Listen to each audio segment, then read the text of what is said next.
Assalamualaikum warahmatullahi wabarakatuh.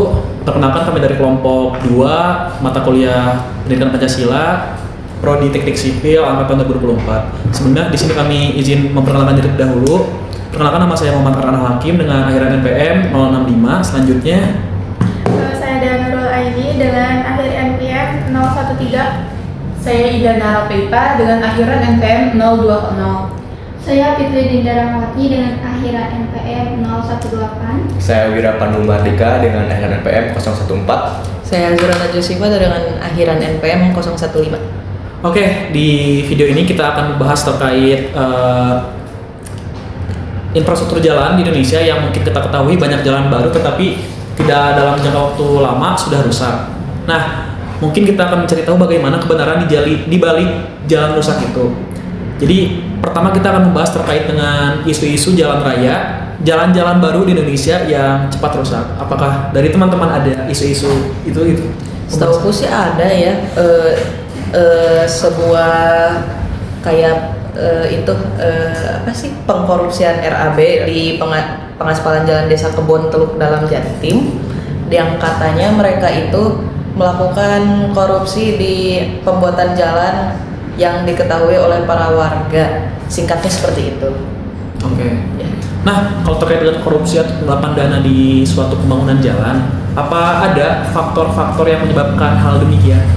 Ada sih faktor-faktor yang paling umum biasanya yaitu karena keserakahan dan ambisi berlebihan para pelaku gitu ya.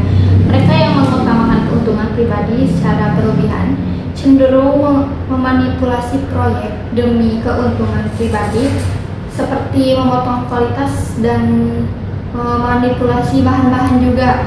Lalu ada rendahnya integritas moral, yaitu kurangnya nilai-nilai kejujuran dan tanggung jawab yang bisa mendorong orang untuk melakukan tindakan yang tidak etis seperti korupsi pada pelaksanaan proyek.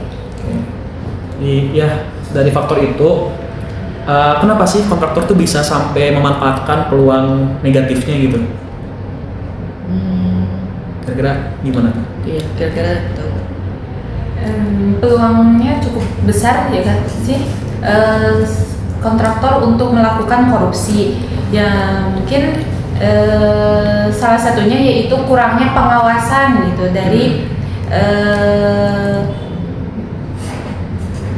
lembaga gitu, dari pemerintah, atau bisa juga tidak adanya konsultan pengawas. Jadi dapat memberikan ruang bagi kontraktor tersebut untuk melakukan penyimpangan dana RAB.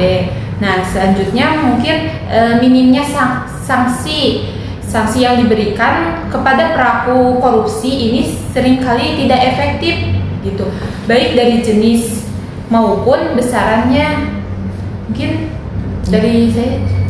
Terus selanjutnya, Oke, mungkin setelah alasan kenapa kontraktor bisa melakukan hal demikian, kita pengen tahu gitu dampak dari apa ya, perilaku korupsi si kontraktor itu terhadap kehidupan nyata tuh kayak gimana gitu ya? Menurut saya untuk dampak-dampak dari korupsi pembangunan jalan sendiri itu pastinya cukup banyak ya. Nah, karena korupsi dalam pembangunan jalan itu memiliki dampak yang nyata dan sangat serius itu bagi masyarakat dan juga negara. Di antaranya yang pertama itu ada dari kualitas infrastruktur yang buruk.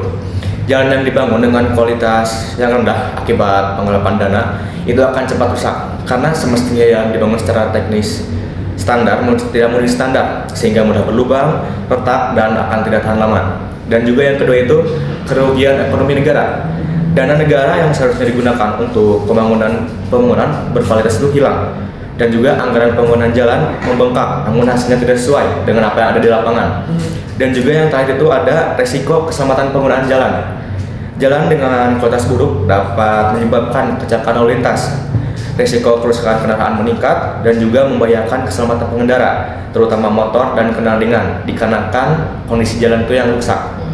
Mungkin Untuk dampak itu gitu ya. Ada beberapa.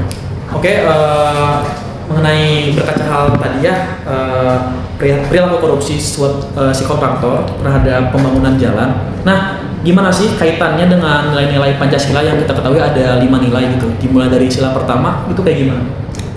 Mungkin dari sila pertama yang saya ketahui gitu, karena sila pertama itu ketuhanan yang Maha Esa ya. Dalam konteks pembangunan ini berarti kita harus bekerja dengan jujur, amanah dan bertanggung jawab. Korupsi itu kan jelas bertentangan dengan nilai-nilai ketuhanan karena tindakannya itu menunjukkan ketidakpercayaan terhadap Tuhan dan merugikan sesama manusia. Ya, jadi begitulah singkatnya dari sila pertama. Mungkin ada dari sila kedua.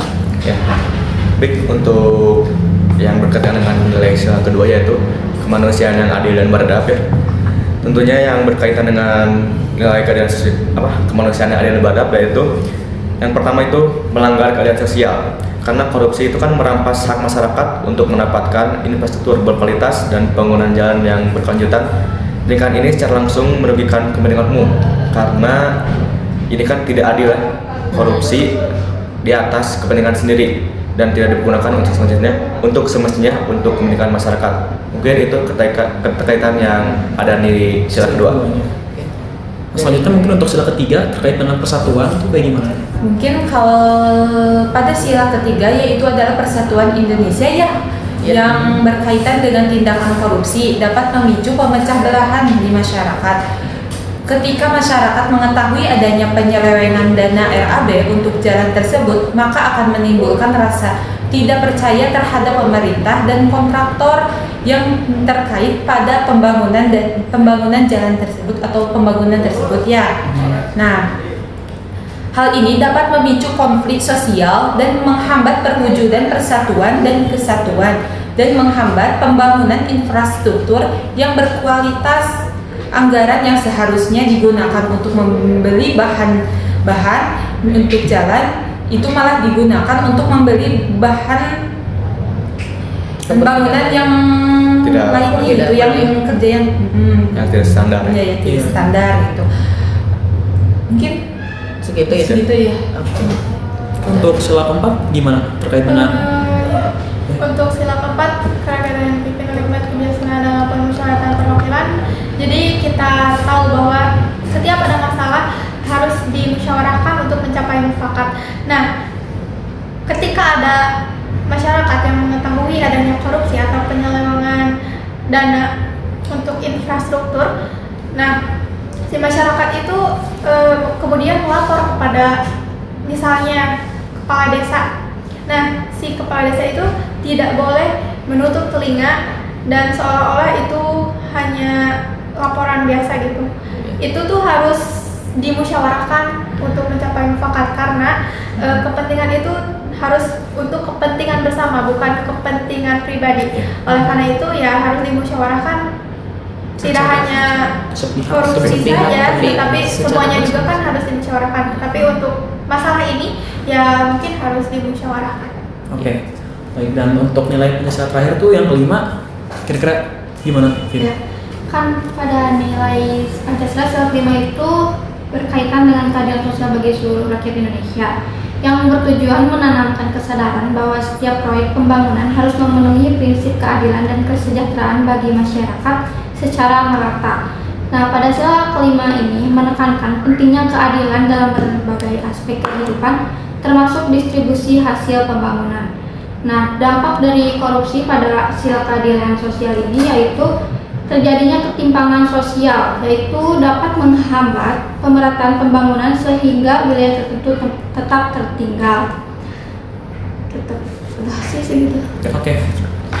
Melihat dari impact yang terjadi dari pengaruh korupsi mungkin ya, kita tahu tadi adanya mungkin dengan korupsi pembangunan jalan bisa menyebabkan rakyat tuh menjadi kesusahan, mungkin kecelakaan, terhambat waktunya kayak gitu. Nah, selanjutnya gimana sih cara kita mengantisipasi agar hal itu tidak terjadi gitu, khususnya di bidang teknik sipilan ini yang berkaitan sama kita gitu. Cara mengantisipasinya kayak gimana? Mungkin cara mengantisipasinya tadi tuh mengantisipasi agar tidak terjadi ya. Ya, mungkin kembali lagi kepada kontraktor untuk sadar diri dan juga pada dasarnya kan kita sudah diterapkan juga Pancasila itu sebagai dasar negara yang harus kita terapkan dalam kehidupan sehari-hari. Dan tadi juga kita kan udah ngejelasin juga ya yang dari sila pertama sampai sila kelima.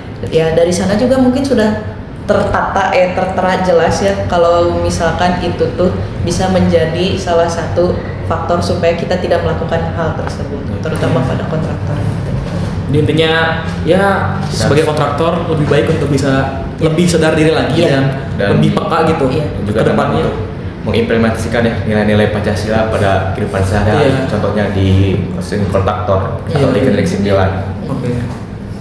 Nah, mungkin selanjutnya nih contoh penerapannya gitu. Contoh penerapan nilai-nilai Pancasila dalam bidang teknik sipil tuh kayak gimana? Ya, Pancasila itu kan selain sebagai dasar negara, Pancasila juga sebagai dasar pengembangan ilmu pengetahuan, salah satunya teknik sipil. Nah, yang berarti bahwa Pancasila itu sebagai dasar kemajuan dan perkembangan dalam ilmu teknik sipil. Nah, Pancasila menjadi amalan bagi para seperti pekerja seperti kontraktor ataupun Kontraktor. bagi para kontraktor Ya. atau pekerja. Nah, jadi jika kita tidak melakukan amalan-amalan dalam Pancasila, mungkin terjadi penyelewengan seperti yang korupsi yang sedang kita bahas, juga penggelapan dana RAB dan lain-lain. Nah, jadi sehingga Pancasila bisa menjadi dasar pedoman sehingga para pekerja baik dalam mengerjakan tugasnya. Ya. Oke. Thank you. Segitu. Nah, di sini kita akan memaparkan kesimpulan. Ya, bisa dilihat dari kasus sebelumnya yang telah disampaikan oleh kita bahwa kontraktor tersebut melakukan tindak pidana, yaitu korupsi. Yang dimana korupsi akan mengakibatkan yang akan berakibat fatal baik untuk diri sendiri, lingkungan maupun negara. Karena mungkin yang kita ketahui juga ya sebagai kontraktor, kita kan berada di bidang yang membuat layanan umum ya, Mam ya. Betul. Karena mungkin sekalinya ada kesalahan kecil itu bisa berakibat fatal dan bisa membahayakan nyawa. Iya, kayak gitu. Dan ya di sini juga ada beberapa kutipan sih. Oh, sorry, bukan kutipan.